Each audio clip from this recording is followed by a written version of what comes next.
Chapter 30. Suicidal Thoughts. Gojo continued to hold Geto in his arms. Geto's sobbing and hiccups kept going, so Gojo started to take deep, slow breaths, hoping the rise and fall of his chest would signal him to do the same. After a while, the sobbing subsided, the hiccups eventually stopped, and his body was no longer trembling. Gojo closed his eyes and leaned his head on the wall behind him. He felt Geto unbury his face from Gojo's chest, leaving his t-shirt damp from his tears. Geto turned his body so he could lean back on Gojo. He kept his eyes closed and encased Geto even tighter in his embrace. Gojo had taken him for granted in pursuit of his own powers.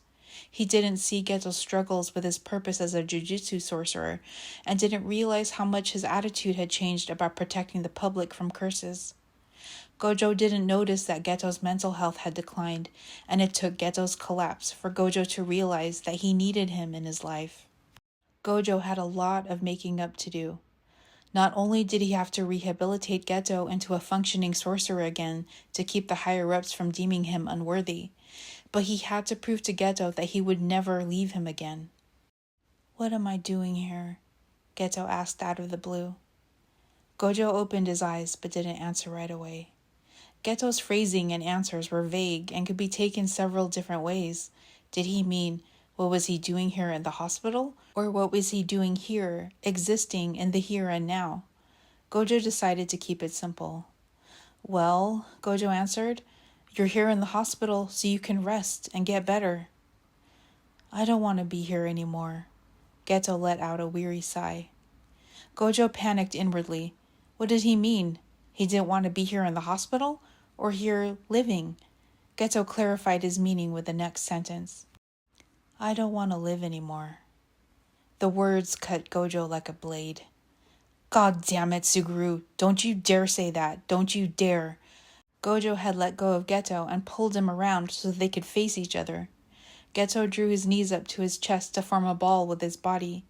All Gojo could see under the curtain of black hair were Geto's eyes. They looked sad and defeated. Gojo sat cross-legged so he could move in closer to Geto's balled-up body. "I'm sorry it took all this time for me to realize, but you're my whole world.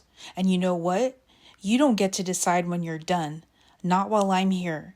You are mine, Suguru. You don't get to leave." Gojo was breathless from anger. Gojo impulsively lunged at Geto and tackled him to the bed. He hovered over Geto, who was so taken aback, he lay passively underneath, his eyes wide with surprise and fear. "I'm not doing this without you. You're my other half. So if you go, I go too."